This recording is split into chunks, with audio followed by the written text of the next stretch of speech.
Okay, so this is what happens when you challenge GojiCenter. Another YouTuber, Gojiguy, made a dinosaur that's able to kill GojiCenter's Indominus Rex 2.0, and chaos ensued. Pretty freaking exciting to see how GojiCenter's gonna deal with this rebellion. Leave a like on the video, subscribe to GojiCenter, and let's roll. Here on GojiCenter HQ, the team was minding our own business, cooking up some upcoming batches of nightmare fuel for a future episode, when this came up on our radar. Oh, don't worry, if we hadn't noticed it, plenty of other people would have, and we're all too happy to let us know. Upon digging a little deeper to find out what all the commotion was about, a whole plethora of mentions, comments, and messages, we stumbled across a rather interesting creation. Meet Hank, a monstrous hybrid creation cooked up by the YouTuber Gojiguy and talented artist Valeria_LNX. Sporting a body covered in toxins, jaws of the dreaded Dunkleosteus, skin and eyes of a chameleon, the striking power of a pistol shrimp, and the uncanny survivability of a tardigrade. I just gotta say, Hank is a great name for an alpha predator. That's the most alpha predator name ever, dude. A truly terrifying creature that was custom built to destroy our Indom 2.0. This animal was conjured by the great minds of the research team of GojiCenter, brought together with one goal: exterminate all life on Nublar. And it more or less had the potential to cause a global health crisis. This animal minding its own business was pitted against a new amalgamation, a hybrid battle that we never asked for but got dragged into. So fine, after the challenge aimed our way, we have exactly what a lot of you wanted to see. A horrific beast with precisely calibrated abilities to make it as lethal as it could be to bring Hank down. Indominus 2.0 is hereby upgraded to nothing. No, seriously, we aren't changing anything. What you're looking at is Indom 2.0, but with different skins in Jurassic World Evolution. Cool, right? Nexus mods link below. Anyways, instead, she's stepping back into the analysis platform, and today we'll evaluate how our monstrous creature stands up against its new challenger, revealing a few tricks she had up her sleeve all along, and also lay bare a few critical weaknesses in its adversary. Making a hybrid doesn't mean automatically combining the best traits of both with no trade-offs. For every strength you add, you also add weaknesses. And because the dinosaurs and creatures in the Jurassic series are real animals, we can use real-life biology. After all, the Indominus Rex's fantastic ability to change color isn't something out of fantasy, like Godzilla's atomic breath, but because it has similar skin to a cuttlefish that can do that in reality. For starters, let's take a look at what we understand to be Hank's composition. I think it's pretty insulting to assume Godzilla's atomic breath doesn't exist anywhere in nature. That's the hubris of man, where we never learn our lessons. We don't know what's going on out there. Base body frame of a modified Spinosaurus, combining other entire genome sets, such as I also lost hundreds of dollars on the Mike Tyson fight, though, so I actually don't know what's right anywhere. I should announce that. That of the Indominus, Scorpius Rex, and an entire legion of animals, many from different classes. At least 20 species, and who knows what else is in there, too. Recall what Dr. Wu said to Masrani. You cannot have an animal with exaggerated predator features without the corresponding behavioral traits. A Therizinosaurus, Spino, and Pistol Shrimp might be used to fighting with their arms, but even more animals on the list didn't.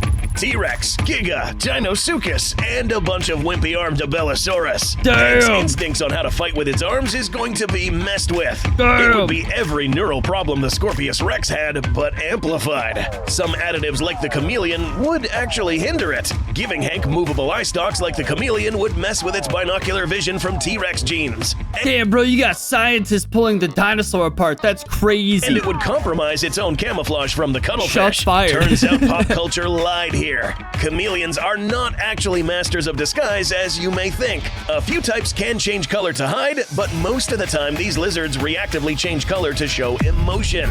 Mix in the chaotic mind of the Scorpius on top of everything else, and Hank would be lighting itself up like a neon sign instead of using its camo like the Indominus could. That's insane. This is precisely why the total number of species in the Indominus 2.0 genome was kept small. See for yourself. Base Indominus had at least 13 total confirmed contributors to its genome. Indom 2.0 only has 9 confirmed. Reducing the number of contributors in turn increases congruity, meaning each individual component works together and lessens split instincts. But is less actually more? We think so. With a quadrupedal stance and lacking raptor-like feet or a sail, the 2.0 would be a lot more stable than the top-heavy and seemingly less balanced Hank. I freaking love Hank so much. The design, everything, all the thought put into it. But GojiCenter's making some damn good points right now. Based on their frames alone, if they get in a wrestling match, the Indom is less likely to go down first. To make this as fair as possible, we're going to ignore the fact that Indom 2.0 can reproduce clones of itself extremely fast via parthenogenesis, thanks to the whiptail lizard, producing an army of these animals. So we'll keep this to a 1v1 discussion. But even with this, you'll find that it will be getting easier for the Indom. Now, let's compare their jaws. Despite their tiny size, shrews use their jaws in a manner not that much different than Tyrannosaurus. With iron-reinforced teeth and a strong bite force, they chomp right through armored exoskeletons, tough scales, and mulch bone. Their method of biting down, where they crunch and thrash, works very well in conjunction with the T-Rex, who did almost the same thing. What about the Dunkleosteus-fueled bite of Hank? It all comes down to bite mechanics. Yes, Dunkleosteus has a very famous bite, but it is an attribute that the internet and pop culture have massively flubbed.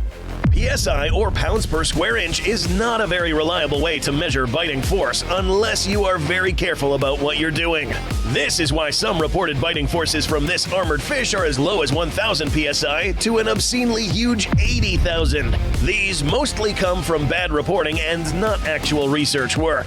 This is why scientists that study how animals use their jaws rely on other measurements, like newtons. This may come as a bummer for most of you, especially the creators of Hank, but scientific research on the infamous fish determined it had a jaw strength of only around 4,000 to 7,000 newtons. That might sound like a lot, but in reality, that's half the force of a great white shark. I'm pretty sure that's like how hard Mike Tyson punched back in his glory days. Instead of chomping down, the dunk was built more for having its mouth open quickly to suction feed on small prey and then bite down quickly to carve into more medium-sized game. The findings of one Dunkleosteus that was attacked by another also shows this shearing bite failed to penetrate the thick armor on the fish. Meaning the full-body bony armor of the Indom 2.0, courtesy from the dwarf croc, would actually resist a lot of Hank's bite. But why not factor in the bite force of the other contributors in Hank's genome, like T-Rex? Surely that will pierce the Indom's hide, right? The bites of the Dunk and the Rex are the perfect example of why animals either bite down hard and crunch, or they can open their mouth wide and bite down exceptionally fast. Can't have both. Trying to put T-Rex force behind a dunk jaw can result in the poor thing smashing its own face. Oh my god! Okay, but surely those overpowered arms wielded by Hank can punch Indom 2.0 into oblivion with hundreds of tons of force. I feel so sorry for Hank right now, bro. So much design and thought went into that magnificent beast. I didn't even realize that was a factor either. That's crazy, bro. Well, let's find out. One of Hank's killer apps to try to make it the killer of 2.0 was one of the most innocuous-looking creatures in the ocean. Pistol shrimp are an entire family of small crustaceans with a very specialized snapping mechanism in their arms. By cocking back one claw, they are able to force water into a chamber and then explosively convert the captured water into steam to make a bubble that snaps with an average of over 700 newtons of force. An impressive adaptation for both hunting small game and defending themselves. Yeah, that's especially crazy. given that sound is much stronger underwater than it is in the air. Taking this mechanism and its striking power out of the water and applying this to a dinosaur will likely work against Hank. Doubling this mechanism in size doesn't double strength. Now Hank has to worry about moving the weight of its hands much faster. And add in that water is nearly 1,000 times denser than air, and any weapon that produces pressure waves is far less powerful in the air than in the water. So up here, this snapping or punching will be outright impossible. And if it was, well, not to bore you with the math, but Hank's shrimp-fueled striking force would be around 16,145 newtons. Look at this math, dude. I'm never making a dinosaur to battle anything GojiCenter ever makes in their life. Because look at this math, bro. That's my Achilles heel right there. Would be around 16,145 newtons. Remember that the huge forces of the pistol shrimp are not about strength, but how the physics of water work.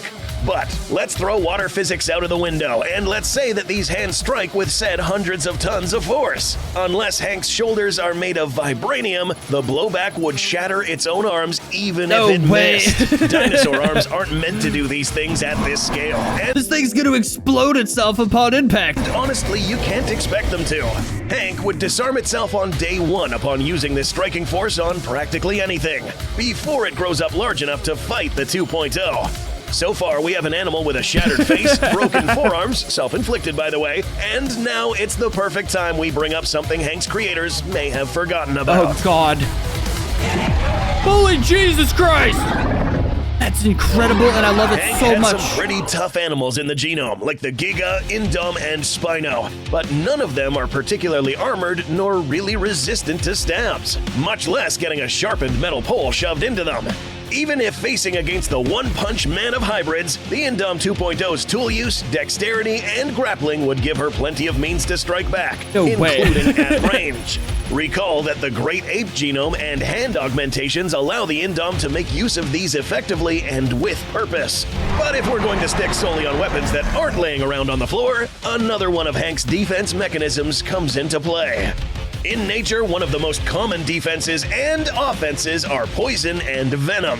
Hank comes into the fray with a modification to the oil-producing glands it has across its skin, producing a toxin that causes what is technically called intravascular coagulation. This can cause nasty blood clots if in big doses, and one snake, the Russell's viper, even uses it as a chief component in its venom. The problem? Hank got handed the wrong poison for the wrong job. Oh, God. Remember these two? We didn't cover this in the Indominus 2.0's rampage across Isla Nublar, but we didn't forget about Dr. Wu's first hybrid. The Scorpius Rex would be rampant enough to pick a fight against the Indom 2.0, so we'd give our hybrid a hidden edge if it ever went up against another toxic opponent. And boy, did it show up. It's a little-known fact, a favorite food of crocodilians just so happens to be snakes, including highly venomous vipers. Able to section off parts of their bloodstream to avoid circulating the toxins too far with strong antibodies, crocs can tank bite after bite from toxic prey with often little effect. And short-tailed shrews aren't just venomous in their own right, they shrug off most poisons. Their own venom can cause rapid blood coagulation and muscle locking worse than many snakes. They are immune to their own and similar toxic elements called glycoproteins. Add in a hyperactive metabolism that can break down blood clots and purge toxins very quickly, and it's a big pair of reasons why shrews are also known to hunt and kill snakes many times their size. So, in other words, Hank's main defense wouldn't do anything to the Indom 2.0. Blood clots just couldn't affect it enough. Ironically, especially since this was sold off as the peak survivability trait that would deter any future opposition against Hank, tardigrade traits in this case will cause huge drawbacks. Tardigrades are legendary for their ability to survive radiation, heat, and cold when in their dormant state. The key to this are the gel-like proteins that surround their cells called CAHS proteins. This gel can spare the cell from a lot of things, but it can't stop toxins that attack the connections between the cells. And coincidentally, this is exactly how the neural toxin in the shrew venom works in addition to blood clotting. Bro, GojiCenter pulling up cellular biology on your creature, breaking it down to an anatomical level is just crazy, bro. Like, this is why I stopped creating custom dinosaur hybrids. Too many sweats. In fact, giving more proteins around the cells just gives more for the venom to work off of. And this is something that can't be averted. Get the tardigrade perks, if any, and you also take their weaknesses.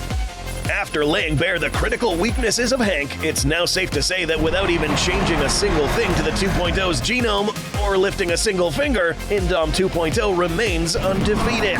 Furthermore, Hank's overpowered jaw and hands disarmed itself before it could even step in the fighting ring. He did this to himself. Going up against GojiCenter in this situation is like challenging Eminem to a rap battle. They didn't even change their dinosaur. They just merely pointed out all the ways that yours is going to kill itself. That's crazy. However, to the merit of Hank's creators, this is a fantastic design as a monster. With just raw force or some tweaks, Hank could stand his ground against the 2.0 and actually have a good shot at winning. Its visible adaptability to swimming and being adept to most terrains, truly horrifying appearance, and malevolent nature is truly something that we at Goji HQ appreciate and would look forward to featuring on the channel again.